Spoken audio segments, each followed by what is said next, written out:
Oh, guys, good, you're here. I am so excited. Guess what? I hope this isn't about your podcast again. Why, did you finally listen to it? Da da da da, da da da da, da da da da. The Gloomy Next Door production. And now a message from our friends at Fetching Food. The 1970s and 80s had Elbow, Gravy Train, Purina, Meow Mix, and Bell Bottoms. You've changed your clothes, now change how you feed your pet. Like Bell Bottoms, kick the kibble and join us in the 21st century with the healthiest diet for dogs and cats. Feed naturally, feed raw, feed Fetching Foods.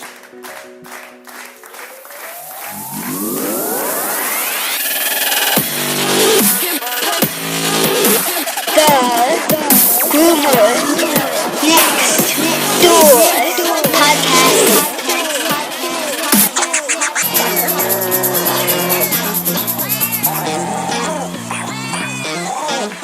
Dun, dun, dun, dun. Hello, pups and kittens, and welcome to another fun-filled and informative episode of the Groomer Next Door podcast. I'm your host, Chris Green, and joining us this week is Julie Bacon. She is the Q Coach, and an amazing lady. And, we get to, take our break away from insect-based diet because that has concluded now. Let's go back to our normal routine, kind of look at July, and enjoy it. It's now summer. We're all outside. It's a great time. And no better person out there to join us for this week is Julie Bacon. She's amazing. And you guys are all going to fall in love with her as much as I did. I think she's just great. Well, let's go into our fact of the week. Now, it seems a little odd to actually go with this, but I really found this to be very intriguing. So I thought I'd share it with you. It pays to be a lapdog. 3 dogs from the first-class cabin survived the sinking of the Titanic. It was 2 Pomeranians and 1 Pekingese. Interesting, huh? I always wondered about that, and I never looked it up. So, can you just imagine on one of these lifeboats, these poor little shivering dogs are there going, where and what did you take me to? I'm going to get back to dry land. I'm going to probably pee on your clothes. At least that's what my dogs would have done. They would have been really angry with me for a very long time.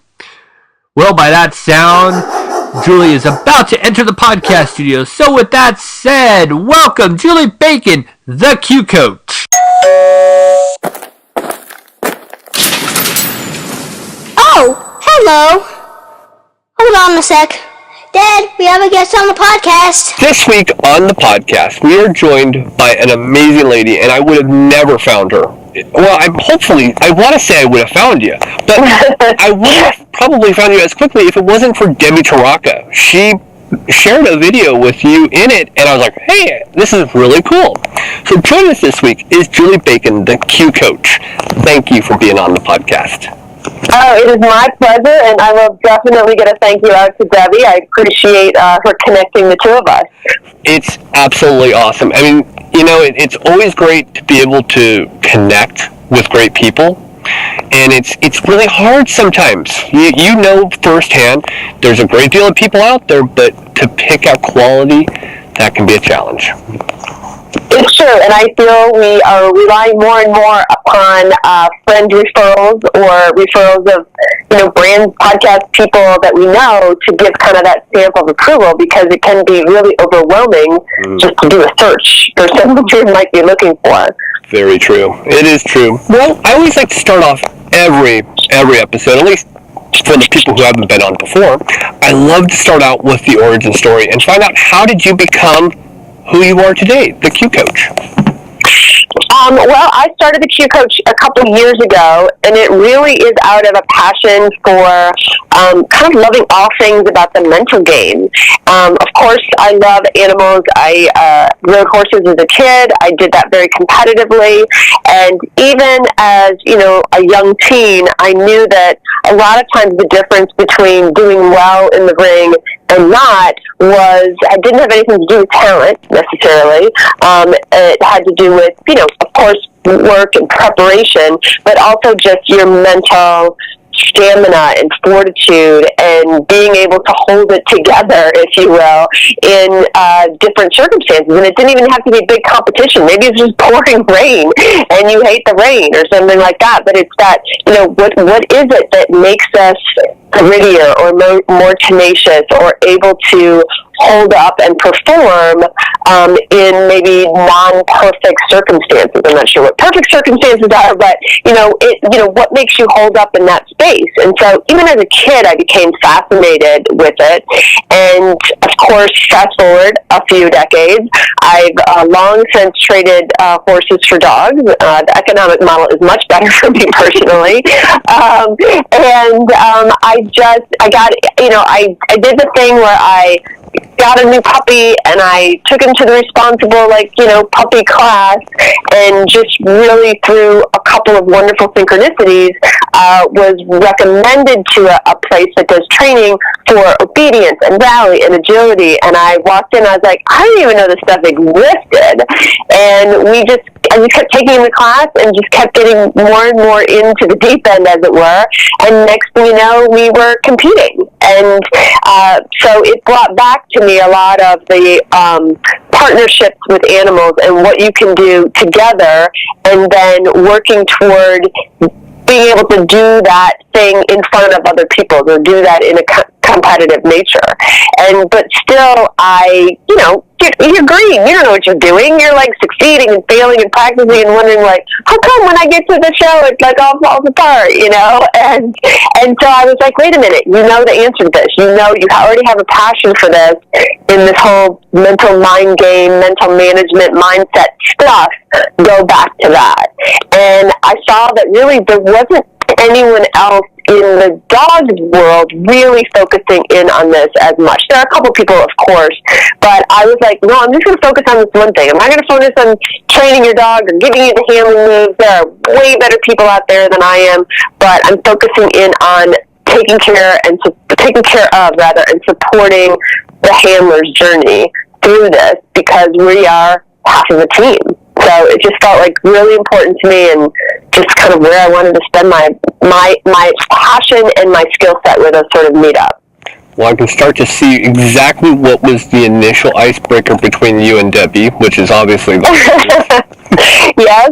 Although Debbie and I didn't know each other in the horse world, that was kind of a different time zone. But I think there are certain people that are drawn to those arenas, right? No pun intended. I've never actually seen any kind of events with horses. I've seen some dog shows, and I've always wanted to go see an actual horse in action and all of that splendor. I mean, it's just gorgeous, and I've seen it on TV, and I'm like, oh man, how cool. Yeah, like anything, I think, you got to get in person for the sights and sounds and smells and just kind of the energy of it. But Debbie and I both are coming from the same background, which is an element of English riding called hunter jumpers, and so there's a lot of style points, if you will. Jumpers is, of course, part of what is seen on the Olympics, in the Olympic Games, and of course, she and I were at that level, but the finesse of it and just the relationship. You can't just take the reins of a horse and expect it's all going to work out beautifully if you are not willing to invest in a relationship. And so I think that's the part of just working with animals that I love, whether they're horses or dogs, and figuring out what magic you can do together and what that looks like. That, to me, will fascinate me forever, I think. I would think that, it's so hard to determine what would be easier to bond with, a dog, a horse. I mean, I would honestly, in being that I haven't had much, if any, interactions with horses, I would think a dog would be a little easier and to be able to train. But from your perspective, I mean, you've done it with both. Is it easier with a horse or is it easier with a dog? I think, they're a little different in that you spend more time with your dogs, right? I mean, a horse at some point, even if you have the horses in your backyard, at some point you go to your home and have breakfast, lunch, and dinner and go to bed and you can do that with the dog. Not quite as easy to sleep with a horse, right? So I think that the time we spend with our dogs and cats is just different. It's just more, right? They get to see us more. They read our moves and moods and things like that. As far as training them, again, I call it little micro training in the house with the dog, right? They're kind of expected to come in and out the back door in some sort of fashion that you either care about or don't care about, right? Where with a horse, the time frame is more limited, so your training sometimes is more purposeful, right? Because you only have an hour or a couple hours to be out at the barn and to do that. I think the biggest transition for me, though, in going from horses to dogs, and one of the sports I do is running agility, where the dogs, jumps and run through tunnels and the weed poles and all of that fun stuff, is that I was used to having physical connection with the horse, right? I was used to riding the horse and being on the horse when the horse went over a jump. And with the dogs, you're doing things from some amount of distance, right? I mean, there's only so much I can help a dog get over a jump. So that part of the training, that connection piece, was something that for me took a little bit of a time, because I was used to more obvious feedback. I mean, the feedback's definitely there, but it just is in a different style. Mm-hmm. Well, that's where we were talking about this before we started. When you're able to actually talk to animals, you're able to do so in that process, especially in the ring, where it's like, okay, maybe the dog has an issue with going up the actual seesaw type thing. Maybe it has that issue with the feel of it or the movement coming down. So you can see that. You can see that, and I think that in the talking to animals piece of it, it's really learning to listen. It's really not the talking part that we all have to be good at. It's the listening, and to your point, the reading of their cues. Mm-hmm. Because they're telling us, we're just so used to someone, putting it in our ears versus, to your point, seeing the hesitation as they start to go up that seesaw, and trying to stir an ear flicker or something, and trying to root out, or caring enough to root out where that's coming from. And I think anybody, even with pets, out going for a walk, to see a hesitation to a noise or the garbage truck or something like that, and know that, well, no, you don't need to pick up spot in that moment and be like, it's okay, but you need to help build their confidence and be like, yeah, you're fine, you're cool, you can do the seesaw, you can handle the garbage truck, you can do these things, this is life, and I'm here to support you, and I'm watching and I'm paying attention, but we're going to do this together. And this would really coincide with the phobias that a lot of people think that dogs have, the separation anxiety in some sense. Mm-hmm. And we see this all the time, where a pet parent will bring their dog and go, oh, the dog gets really stressed out when I'm not around. Right. Wait. If you're not around to see it, how do you know? Yeah. Right. And what do you mean by stressed out? Right. And so, once they leave, yes, the dog is looking and going, where are you going? Where are you going? So their mentality is, oh my God, the dog is freaking out. The moment they walk away, I would say 9 out of 10 dogs go, oh, okay, well, this is happening. So what are we doing today? And that's really their mentality. So how do you actually deal, being in this environment, how do you deal with the pet parents that have those anxieties? As an instructor, and I'm fortunate enough to do some training with people on both group and private bases, as an instructor, a lot of times I will say I'm a glorified mirror. Because my job is really to show you and tell you what you're doing. Because so much of our actions in any of our relationships with mammals, for that matter, we don't realize we're doing something, right? We don't realize we're hovering or coddling or going overboard because we might be misreading something that they're, quote, telling us, right? And I'm saying, quote, because it's not verbal, it's through their actions. And just like sometimes someone will say, even like in a training situation, they'll be like, my dog is just sniffing. Your dog's not sniffing, he's disconnecting. And that disconnection is what you're seeing. He's like, you're being crazy. I'm going to go find something else to do, and let me know when you've come back to the connection. And so a lot of the training really comes down to some basic things, which is showing people how to read the dogs and build connection, and what a really great connected relationship can look and feel like, and what you can accomplish. And then also showing people how we teach them and how they learn. And every dog, of course, is different. But trying to build that again in relationship. And a lot of times it's just someone, whether it's me or somebody else, having a little bit more mileage with a few more breeds or a few different types of dogs to be able to see, well, actually, the sniffing is not him being super interested in that plain piece of cement. It's actually your dog disconnecting in that moment, right? And another thing we always say is, we teach the dogs, and then the dogs show us what they've actually learned. And they're not always the same thing. Right, and how much of it, though, is teaching the pet parent? Because most. I was going to say, most of the trainers I've ever talked to them. Yeah. Yeah, it is really about the parent. But what's interesting about that is, of course, on one hand we go, oh, it's always me, it's always the person's fault, why do we need the dog there to begin with? What's fun, though, is when the person is willing to do that whole, willing to step in and be a student, and just learn and absorb, the dogs read the motions automatically. It's really inherent in them to follow us and pay attention and read our cues.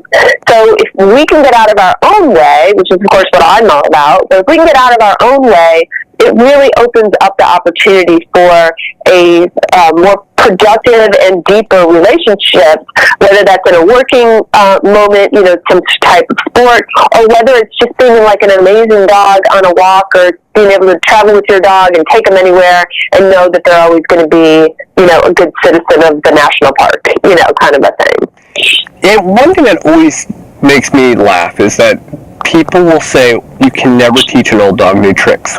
I don't even know where that came from. Yeah, that's so not true. I don't even know where it came from. I know. I think we both need to look up the origin. Maybe that's your next podcast, is where weird sayings come from. A fact of the week always does happen, so maybe I'll throw fact of the week. There you go. That's a possibility. I mean, of course, I'm sure ahead of time, so I don't know. That thing always drives me nuts. I mean, people will always say it. And, of course, one of our first things that we connected on is nutrition. And sure, let's start with this. It's just like when it's a human, if you're going to have an active life, and, of course, dogs need to have exercise just like humans. Yep.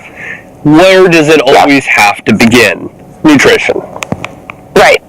And so, what do you tell pet parents when they say, well, my dog's a little bit overweight, just, cut him down a couple cups of kibble. Is there anything to say? Yeah, there are, and you really gauge the audience, right? You really gauge the person. We, unfortunately, where I train, end up with a lot of, we call them fluffy dogs, who could use a few pounds, and of course the owners think they're great, right? Because they look great, and they're not eating table scraps, so they must be fine, right? And here's what I've learned, and I've had like a dog journey on this and a personal journey that kind of mishmash. When I was back in San Francisco, and my first dog out of college, right? And he was a lab mix, and I just moved to San Francisco, and I was referred to a vet out there, and just someone said, hey, this person's great. They didn't really tell me that the philosophy of this vet, right? They just said, this is a great vet, go. And I'm like, trusted the person, and I got in the car. And luckily, there was nothing really wrong other than my lab was, 12, right? So, I mean, a wonderful age for a lab, but it's also starting to have, a little arthritis and a little crunchy here and there. Mm-hmm. And when I got there, I was feeding a good kibble, not a often recalled kibble. I'm not going to pick on brands right now, but it wasn't, one of the cheap ones. It was a good, pretty good kibble. I thought it was pretty good. And the guy introduced me to Raw and handed me a calendar where on day 30 you gave the dog a whole rabbit. And it was too much for me. I wasn't ready. I was not ready to hear that message. I wasn't ready to take that leap. It was so far afield for me that he might as well have said, well, you're going to need to buy a cricket farm and you're going to need to start feeding crickets every day. You know, I mean, it was foreign. It was so foreign to me, and it really threw me. And I looked at him and I was like, I was like stammering. I'm like, is there an in-between step I can take, right? Because I was willing to change, and I was open to change, but he went all the way to the end, and I was like, he just broke my brain, right? Well, fast forward, I now do feed raw. I have fed my dogs a rabbit now. You know, something I swore I would never do, right? I am very invested in nutrition and supplements and looking for different things and what are the new things coming and how can we be using CBD oil and, you know, what are the appropriate things. And I wish I could go back and tell that guy that, like, look, you didn't get me where you needed me to go, but you got me on the journey.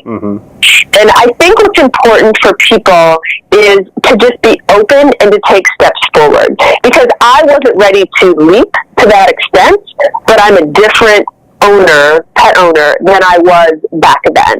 And I took the journey slowly. Even in my own nutrition, you know, I took the journey slowly. There was a time where I wasn't ready to be a vegetarian. I am now. I'm even, you know, I call it vegan flirting, right? I'm mostly vegan now also. But that was a journey. That didn't just someone hand me, like, you know, 3 paragraphs and hit me on the head and be like, ta-da. It was a journey. So I now cut people some slack in terms and listen for, well, what are they ready to do? Are they ready to maybe introduce, you know, a grain-free kibble? Are they, you know, ready to start reading some labels? Are they ready to at least not be feeding things that are consistently recalled or made of foods that are based from China and other countries that don't have our standards? And to me, if I can get them from a China recalled food even to a better kibble, that's a win, because I've started them on a journey to knowledge and understanding. Because let's face it, my childhood dog grew up on Alpo. Like, let's be clear, right? And so it's just a journey. And so I think that if we approach it that way, we're less judgmental, right? There's enough judgment in the world. And we can maybe just do it with a bent of educating and opening someone else's eyes, as someone once did that for me. So that's kind of my bent, and it's, of course, a very personal perspective. You know, I'm not a good, like, flag waver and jump up and downer kind of person. I think it has to happen for everyone in their time. And, you know, I'm pretty sure you have it happen to you is probably as frequent as we do, where it's, you know, my dog is overweight, or my favorite is always, and I've said it about a dozen times just this probably year alone, and that is, my dog has dandruff. No. And then you have these conversations with people, and that's where I've always lacked, is I never can read people.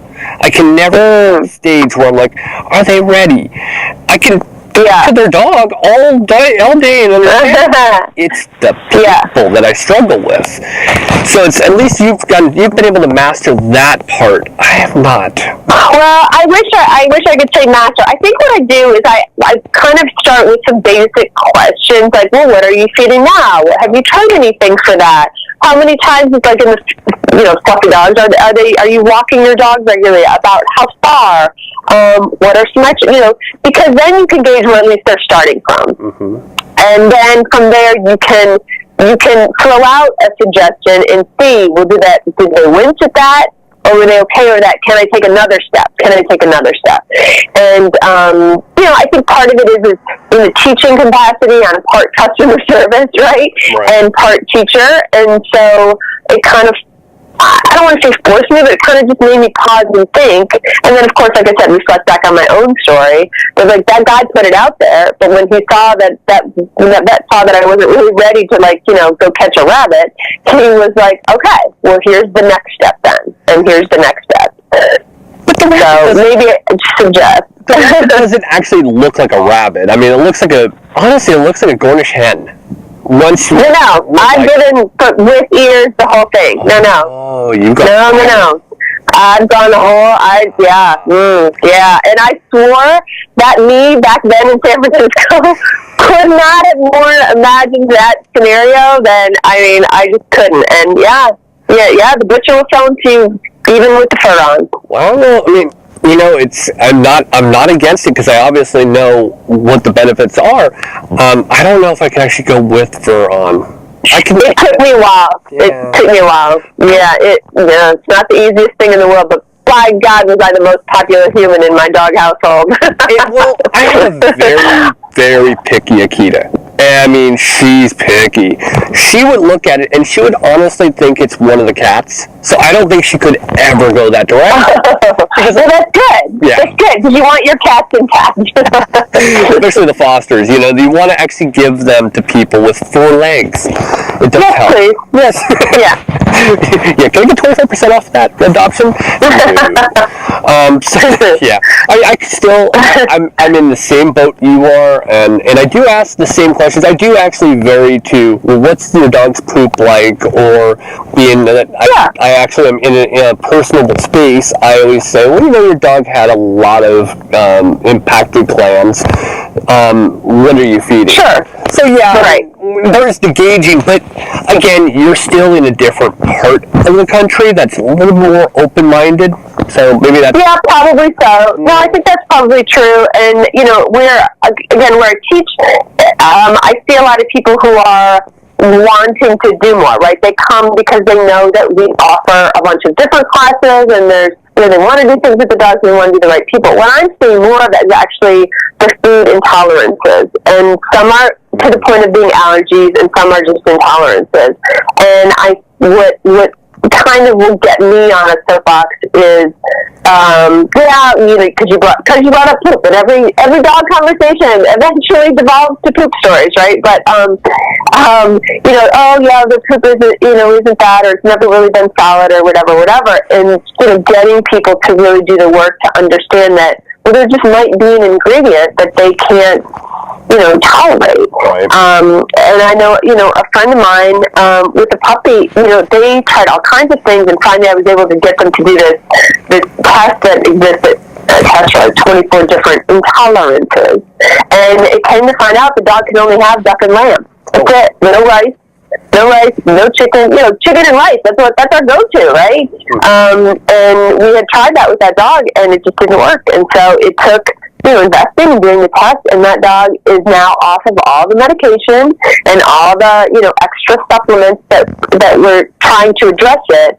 But you got to decide, do you want to keep covering and managing the problem, or do you want to get to the root of it, and in that case the systemic root of it. That's really interesting. I don't put rice in mine. None of our dog's meals have rice. That's just me. I kind of keep that one out. But I do put vegetables, fresh vegetables. Yeah, no, I do vegetables, and I'll do brown rice. I'll do quinoa. But it was just interesting because so often, white rice is really good if you have like a bland diet, or that they just come out of anesthesia and you want something that soaks it all up, and to help move it out, or pumpkin, kind of the usual suspects, right? And I don't add it to my recipe either, but often the vet's like, go home, put on chicken and rice, and da-da-da-da, and this dog, that you could not have done 2 worse things for this poor dog, right? So I think taking the time to figure out and having the patience is something you could ask, are you interested in doing an allergy test? Are you interested in finding out more about what's causing this, so that you can get them off the medication, or these bouts of the runs that they might be having, or something like that. So it goes back to just questions and seeing what their openness level is. It's funny because you jumped on one of my questions. Because I always love to ask the question of what's your soapbox moment, and what's funny is that you answered that one before I could get there, which I love. Oh my God! It's funny because really you have to be really invested. I've noticed something since I've been doing this. The people who are really invested in this industry, we all have a soapbox moment, which obviously varies, but it always does seem to come back to dog food. Let's be realistic. Yeah. Well, and medication. I mean, I think that, medication is probably an American problem, right? If you and I go to a doctor with an ailment, whether it's made up or real, there's a drug for that, and they'll be happy to prescribe us something to quote fix it. But my thing is I don't treat my own health that way. I want to know what's causing it. Don't just give me an Advil. Tell me what's causing it. I have to pick an Advil. It's a perfectly wonderful drug. But tell me what's causing it and what else I can do to support my system versus just cover it up. And I think that, that's, I don't know if it's this country or everywhere. I have only domestic experience. But I think that's true too. That, here's a drug for that. Here's a drug for that. Put them on this. Put them on a UTI drug instead of just giving them cranberry. You know what I mean? I really feel like that's a big swing. And you're right. You're completely right. And I would actually venture off to say I think it's a U.S.-Canada thing. Okay. I don't know if Europe is really as big when it comes to popping every kind of pill and different medication as much. I do know it's right here, and part of it I always say is probably because the big prescription manufacturers, the drug companies, are all right in those same areas. Well, the lobbyists and the money behind it. I mean, when you think about why your vet is prescribing a prescription diet or certain drugs, it's because those companies paid for the vet school building, wing, whatever lab. It starts very, I get why they're like that. I have a lot of wonderful friends who are vets and are very great vets. But it's everywhere. And if that's the only message you ever hear and you don't seek it out to learn on your own, that it's almost becoming, with all of our information, it's almost becoming harder to, find non-opinion-based information or data on some of, whether it's foods or drugs or for people or for dogs. But I tell people, go look it up for yourself. The right decision is the one that you can research and find and believe in and get support for, But my mother, whatever the doctor tells her to do, she's going to do. Where my age group, not accepting of that. I'm like, whoa.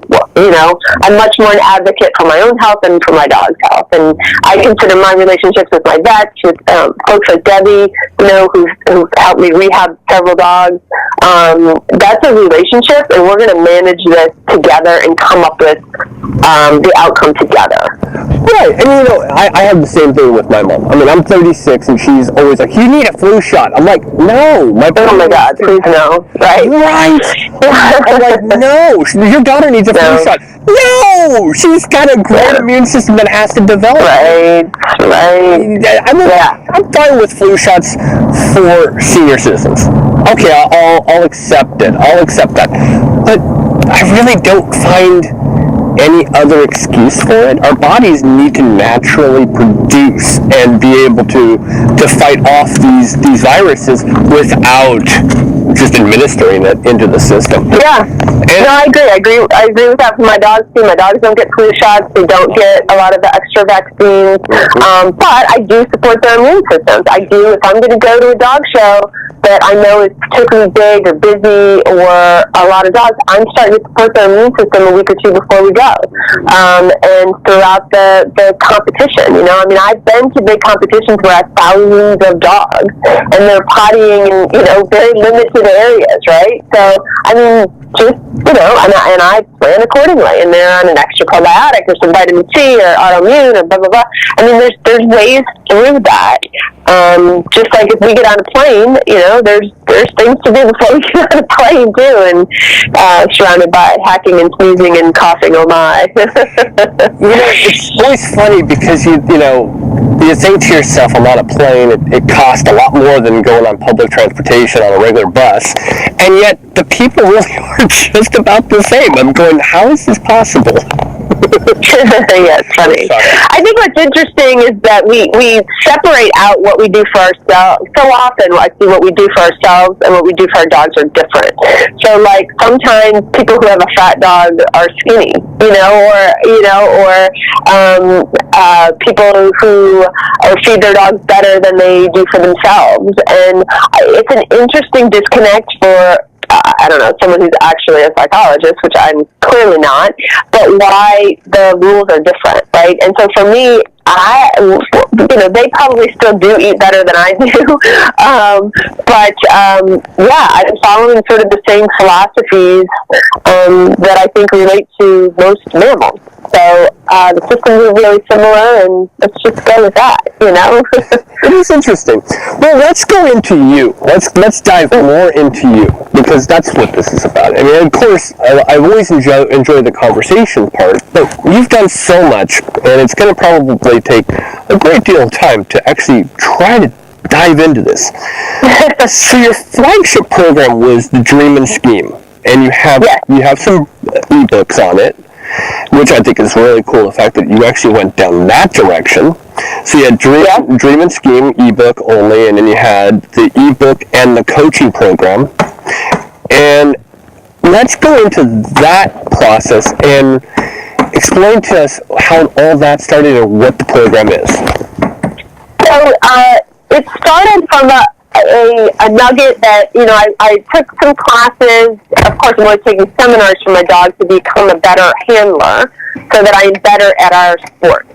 And there's a lot of techniques that are in this class and so forth. And then I finally took one class that was about setting goals, and at the time I was doing rehab with a dog who'd had a back surgery, and so the goal setting was really about, okay, I've got 6 months, my goal is 6 months to get him back, to competing. What is it I have to do between now and then? What are all the steps in between? What's my rehab program? And I started finally putting pen to paper. And I think the big difference between like my days as riding horses and versus my days now is I'm much more likely to plan something out, because when you're 16 you don't really write it down. You just kind of have it in your head and work toward it. But this time I was like, no, there really needs to be something that gets people to do a plan. And so, but the problem that was missing was the before the plan and in support of the plan. So Dream and Scheme became a 4-part program to support handlers in really getting better results with their dogs in and out of the competition area. And so part 1 is discovering your why. Like, why do you even work with dogs to begin with? Like, what is it that draws you? Is it, do you like to compete? Do you like the relationship? Does it all go back to this one special dog? Like, why do you even want to do this crazy thing of walking into a competitive arena to begin with? And do all the training that it therefore takes. So I make people really pause on, if they're doing the ebook on their own, they're working through it in kind of a workbook fashion. If they're doing the coaching with me, our first session is, why did you even get into this? But then the second part is what are your goals then? What are your goals for each dog in the house?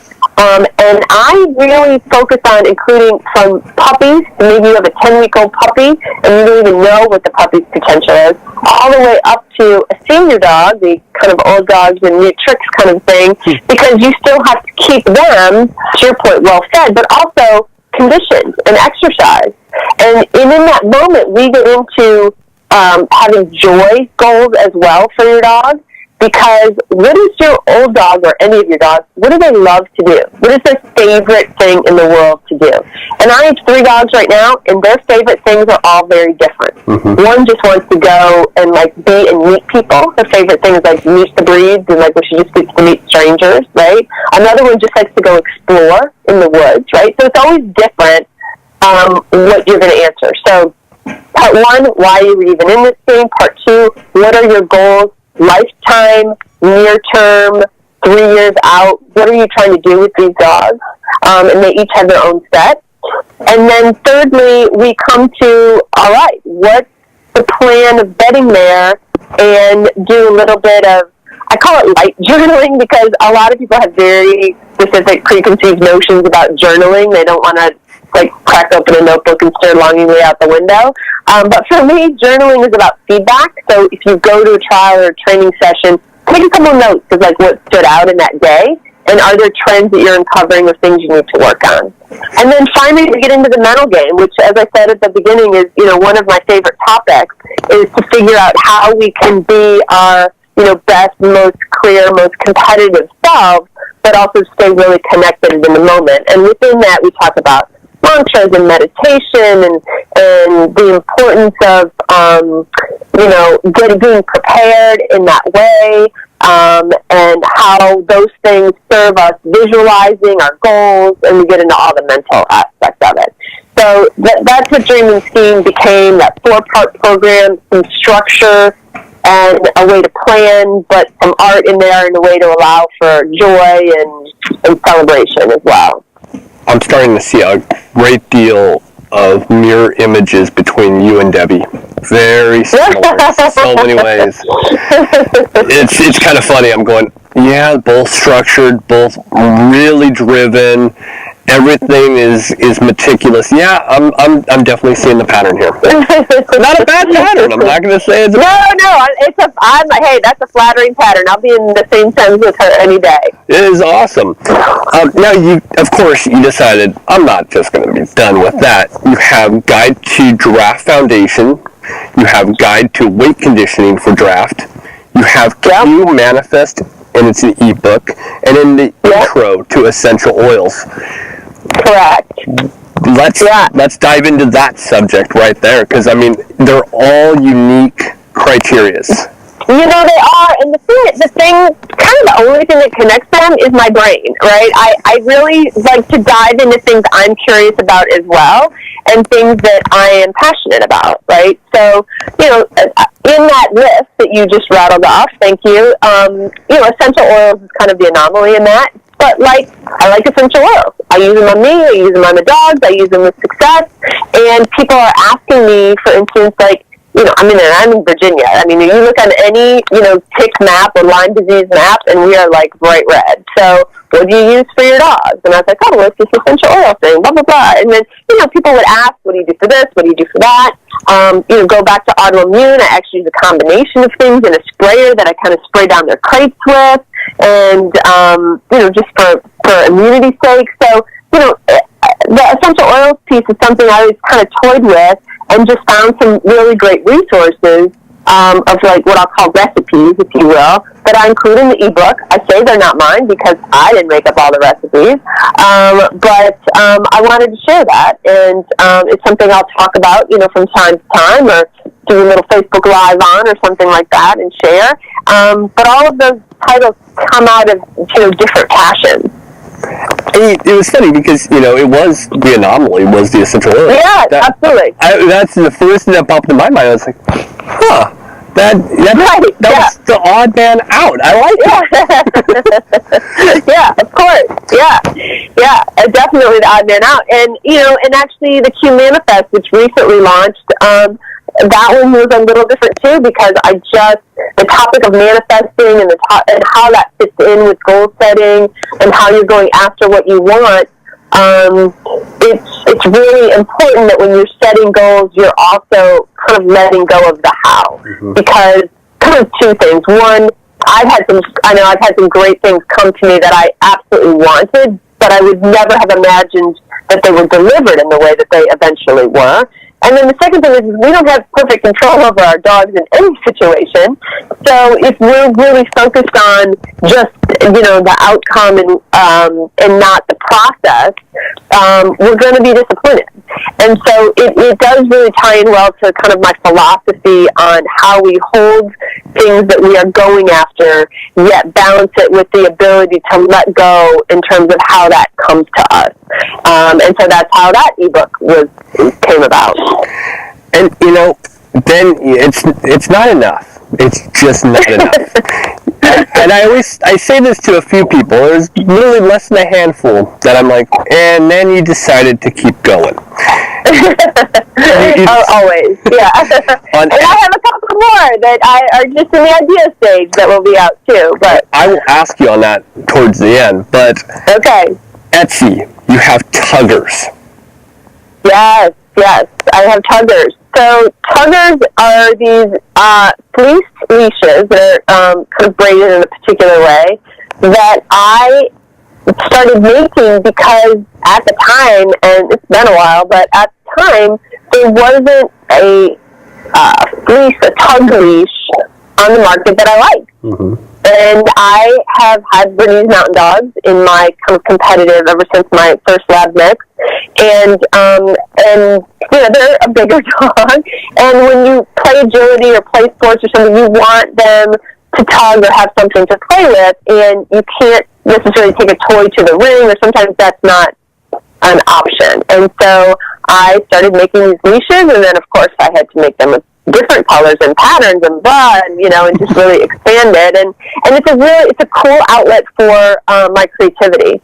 And so I get to, I'm not like, trust me, I'm not just doing that solely. It's not exactly paying the bills, but it allows me to have such creative fun, and I, get orders for trophies or just for one-offs, and it's just a ton of fun to be able to play with that kind of creativity in service of dogs, and giving them a safe, goes in the washing machine, kind of leash / toy that's easy on the hands if you're just going for a good walk, that also can be fun to play with.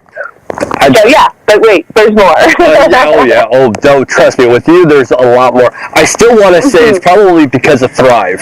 That might be it. I saw that, and I was like, maybe that's what gives you all of your energy, is because of that. I have a little energy, I'm definitely needing some of that. Definitely the energy. So, then we go into something that I'm, of course, obviously entertained with, interested in, and thinking, wow, how do you even pull this one off? You decided to come up with an app. Wolf Tracks? Yeah. So Wolf Tracks, someone said to me a long time ago, and Tuggers is a little bit of this too, but someone said to me a long time ago that, solve your own problems. Because someone else is likely having the same problem. Yeah. So my leash, the Tugger's leash, is I had a problem. I needed to find a leash that I liked and that felt good in this way and held up and was strong enough and all of these things. So I did it. And Wolf Tracks was an answer to, I have all this data on my dogs, and from vet records to, because I compete with my dogs, they have hip and elbow certification paperwork, and, seeing my friends, we would go to a vet appointment or something, they'd show up with this binder, and I'm like, that's ridiculous, because most of my career has been doing marketing in high-tech companies with software, and I'm like, there's software to track this, but, why does everybody have all this paper? It's insane in this day and age, and at the time, I was piecing things together using a combination of, Dropbox and Evernote, and even the contacts in my phone, each of my dogs has a contact, in my contact list, right? They'll be like, my father, my mother, and my dog are all right there. And it was all of their numbers, right? I mean, my dogs have each have 4 registration numbers and a microchip number, and, all this stuff. And it just was dumb, and it needed to be portable. And so I got with, was referred to some people to build it, and we built the first iteration of the app, and it was great. And I will say that we are redoing it to make it even bigger, better, more awesome. And depending on when this podcast launches, it might all be happening at the same time, a fun relaunch of the app. To track all of your dog's information, including pictures.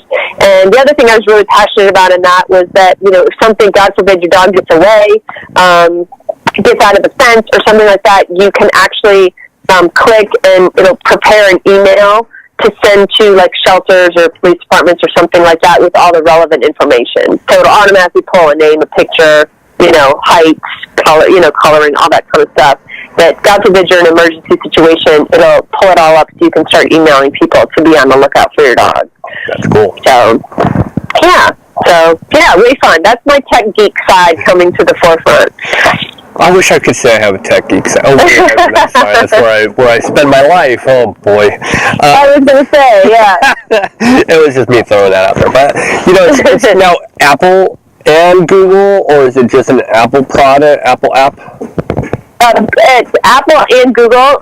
In the relaunch, we kind of stagger it, so Apple first and then Google behind it. Yep. I think that's how it always works. I think everything is always an Apple first, and yet the whole release of anything in Apple is such a pain. Oh my God. Well, but that's why. That's exactly why, right? Because if you can get through their hurdle, then the Google thing's easy. But if you do it for Google first, then God knows what extra stuff you might have to do to get through Apple. So I think that's why a lot of developers do it that way. It's like, it's that whole idea of like, do the hard thing first, and then the easy thing will be even better. I think that's probably, every time I release, every week, it can go right to Google immediately. It'll go everywhere immediately, and in 20 minutes, 30 minutes, 40 minutes, an hour. And then it's there on the iTunes, like, oh, thanks for showing up. Thank you. Right, I know. Yeah. And of course, to add to your long list of things that you'd love to do, and I don't know where you find your time, you do a blog. I do a blog for myself, for Julie Bacon, that is more kind of life coaching, marketing stuff, but usually life coaching, and then a blog for the Q Coach, which is, of course, where we talk more about competitive things or mental management type things, and, how you bounce back from setbacks. And I share a lot on Facebook. Like today is a share post on Facebook is, using envy to motivate you. If there's something you're envious about that someone else, quote, has, then maybe that's something you need to look at a little more. Maybe you can turn that into some motivation of something to work on for yourself, right? So I try to always get people back to that, not Pollyanna, mindset, because I think that's really unrealistic, but a very workable, executable mindset that is a lot more productive to what you were trying to do, in my case, specifically with your dog. Right, and it's kind of one of those, sometimes you just got to get people through the day. That's always the challenge. Especially on a Wednesday. Sure. It's always that hard day. It's like, do I really want to move on a Wednesday? And then Thursday, don't even ask to be moved. Well, that's like the second Tuesday of the week. But in your case, you're like, yes, but I've got plans for these days. A lot. Well, the thing is it's funny, is because I do have kind of a rhythm to my week. And, Thursdays is getting ready for most likely a competition that's coming on the weekend. That might just mean packing the car, or that might be, doing a little, like, TLC for my dogs, or whether it's doing nails, or, making sure they've got a massage, or whatever the case may be. And then, by the time Monday rolls around, it's sort of, I call it dogman days. So a mashup of dog and admin, filling out entries and making vet appointments, or, rehab appointments, or whatever the case may be, and just making sure, like, that sitch is taken care of. Your schedule. I always think that my schedule's crazy, but I think you actually do beat me on that. And that's always a cool thing. So then I don't feel like I'm always like, oh gosh, I'm always on the go. There's always something, but you're always on the go. Yeah, but I like it. I think those of us who are always on the go either like it or are addicted to it, or maybe both. I'm not sure. I'll accept both. It's funny, because I'm the same way. Whether it's things with my daughter, or it's things with the dogs or the cats, or work, or this, or you tend to become addicted to it. So if it slows down, you're like, oh, what's wrong? Something's wrong. There's someone missing something. Well, and I like what I do, right? So, like, if I can, nothing energizes me like having a great coaching call with a client, and, hearing them go, the light went on kind of moment, or hear from them on a Monday after a trial and say that, like, I did the thing you suggested, and oh my God, this is how our weekend was, and it was awesome. And, those are the things that get you up, like you were saying, on a Wednesday morning. And because you're motivated, and your content is making a difference, at least to somebody, right? That's why you keep going on your podcast. here and giving this value. That's why I keep going. That's why I want to, coach more people. I want more people to get ebooks and, and do those things, as much as possible and just try to support people on their journey the best I can. Which is admirable in so many ways. I think I coach animals, and that's about it. I just put this out there. I try to talk to people, but you know how it is. Well, I do, and that's why, you kind of do what you can do. You do what you can do, exactly. Most difficult part of coaching is what? I would say, it's when you know that they're not ready to make that change. Because so much of what I do is I'm an energetic person. I strive, kind of one of my personal goals is to be a catalyst for someone. And so when you can see the change that they need to make, but the person isn't ready for whatever reason, and it's just so hard to know that, maybe they'll get there someday, maybe they won't, but whatever you've suggested is not resonating at this time. And so that's what's a little hard, because I get it, I wasn't ready to be better food back in the day, right? So we all have to get there on our own time frame. But because I'm energetic, or maybe the same type of person, but as you might guess, I'm not a super patient person. So when I see this opportunity for someone, I want them to jump on it so bad right then, and it's not up to me, and I think that's, part control freak, part, not having patience, part wanting someone to succeed how I know they can, but that's in their time frame. And so all I can do is show them and hold the mirror up and make suggestions and give them a path forward. But they gotta want to, do the work themselves at the end of the day. Wait, you said you're energetic? I would never have. Yeah, I know. I'm trying to tamper it right now. I mean, really, I would like to see a little more enthusiasm and energy coming out. I'm sorry, I know we're taping on a Wednesday. What can I say? Yeah, but Wednesday to you is kind of like a Friday. They're all Fridays to you. Yeah, I guess. Yeah. So one of the other things that you decided, you know what, I really have to give you this one, because I've been asked about this myself, and I'm like, I just don't know how or what to do, and that is, you actually have clothing merchandise as well. Yeah, I did it kind of as a fun thing, really. But there's great platforms now out there that allow you to do that. So it's kind of like made to order, if you will. Like, there aren't a bunch of T-shirts sitting around anywhere. It's the person goes online and they see something that they like, and they can go order it, and just the one is made and sent directly to them.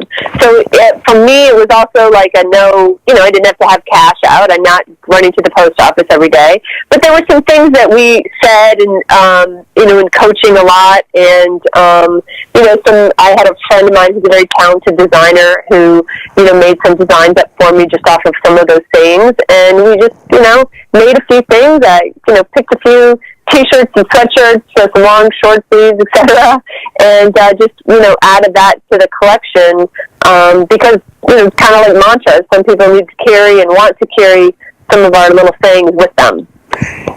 When you were asked this question, because I've had this asked to us, and I'm like, who wants to wear my stuff? I mean, honestly, that's always been my mindset.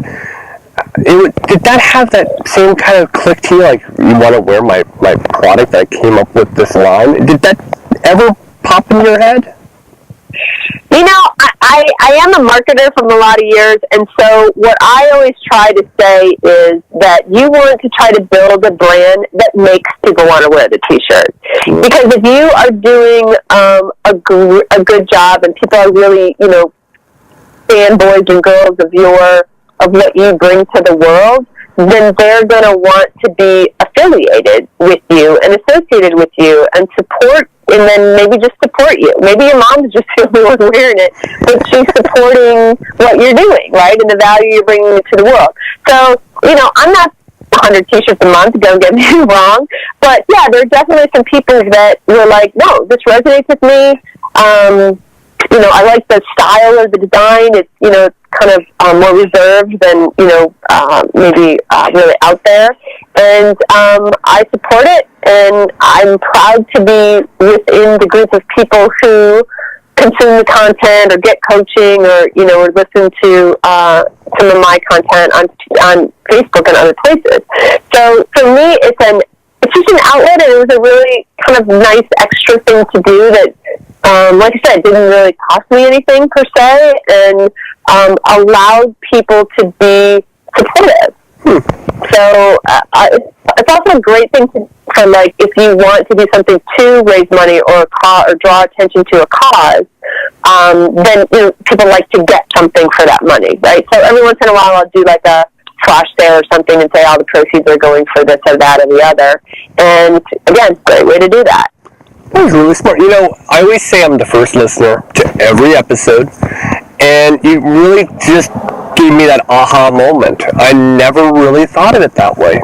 So thank you. That's. Yeah, I mean, people want in. People want to be in the inner circle. People want to support you, and sometimes you have to give them a way to do that. I never thought of it that way. I really never did. I was like, I've been asked from the shop standpoint and from the podcast, well, do you have shirts or anything? I'm like, no. I mean, it seemed weird to me. I don't know. Maybe I'm just not in love with my whole self of it. I don't know. Well, yeah. I mean, I guess it can seem very egotistical. Yeah. Like, what am I, Nike? I'm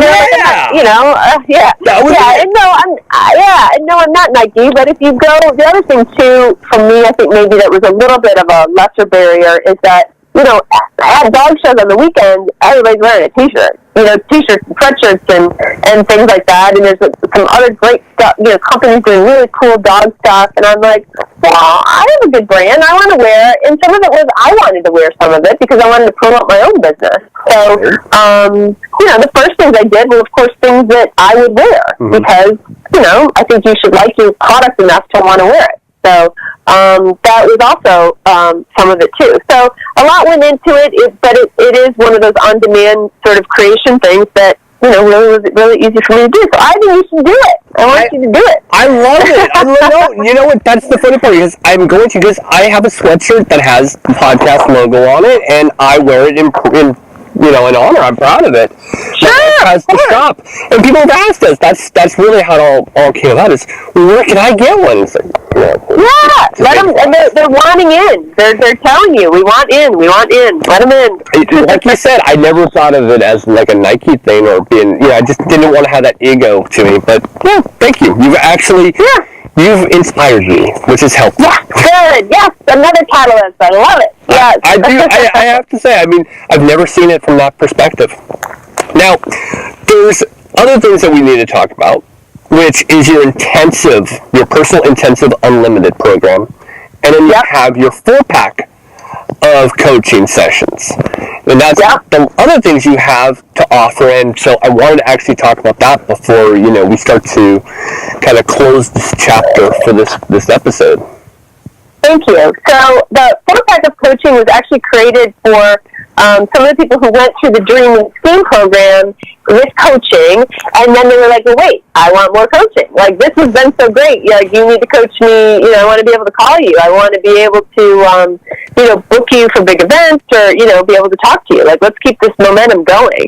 And so I created that. What I found is that I don't want to just sell one-off because I want the commitment. I want someone who says, I am so committed to my growth and, my mindset and really being the best I can be with this, that, I get that it's going to take, more than an hour, to really dig deep and to really make progress. So that's also why that number is. I really saw that when people dedicated, 4 weeks to this and doing some homework or some meditation and some work on themselves in the meantime, then they were more successful.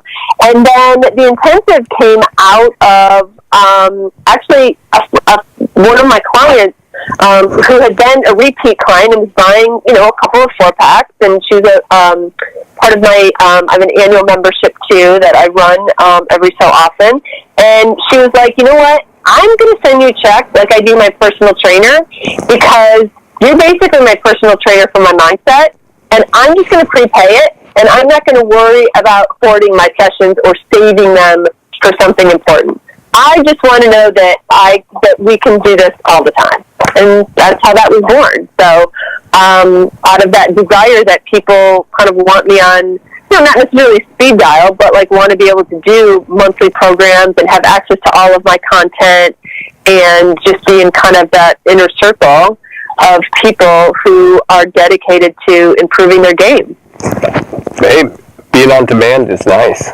That's kind of where you're at there. I mean, I think it's great. I think it's great to be accessible and to make yourself so accessible to everybody. That's a massive, massive benefit. Not only to them, but to you. Yep. Yeah. So we kind of covered it a little bit. What's next? I mean, I can only imagine, just by the short time we've been talking, that there's a great deal that's in the works. But what can you share with us? I can share that one of the things that and the next ebook I'm working on is one for, title to be determined, but one for like people, like maybe people like you, but also people who are trainers and have blogs and things like that, and who don't really have a very good handle or understanding of how to market themselves digitally. It is the age we live in, and being able to promote yourself, whether it's Facebook or Instagram or a blog, and some people are like, no, I have these things to say, but I don't want to deal with the technical stuff. Make it go away. Just deal with it. And so I'm putting together some, some things that people should be doing, and my list of favorite tools to use, and so that they can start building that presence. Because I really think there are, I'm a very abundance mindset type of person. I think that if there's another person who wants to do what I do, then they should do it. Because someone else is going to resonate with them, another person's going to resonate with me, there's enough to go around.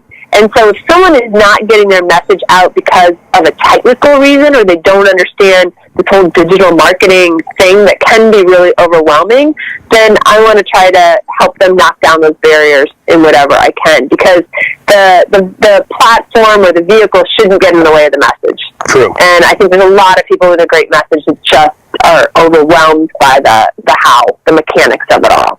So that's probably the next thing for me. The whole thing is that we have so much on the internet, and so a lot of things do get buried, and that's the challenge. That's probably the things get buried.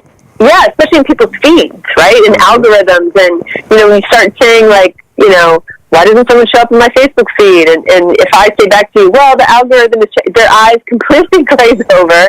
They've completely opted out of whatever I'm saying, because that's not where they live. In terms of their experience level, or they come from a different profession, or they're a dog person. They want to just focus on the dogs and be good at their passion. And why do they have to suddenly care about algorithms?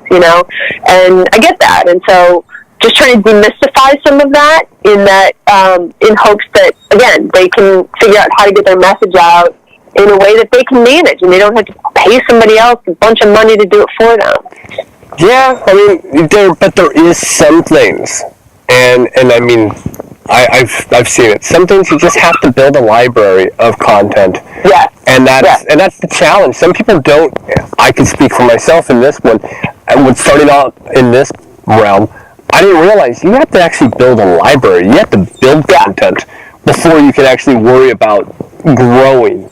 And then once you have that content, then it's like, oh, okay, well, I can go and research anything I want.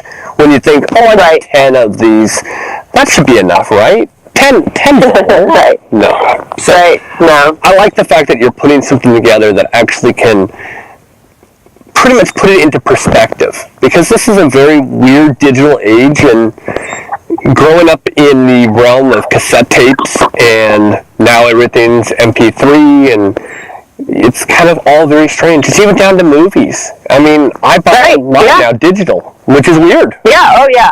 I mean, I once owned a good selection of VHS tapes, and those have long gone, and all my stuff's digital, and you know, good news is I take it with me wherever I go. But, you know, if I were to tell my mom that, like, oh, we're just going to pull up a movie, she'd be like, I don't understand you right now.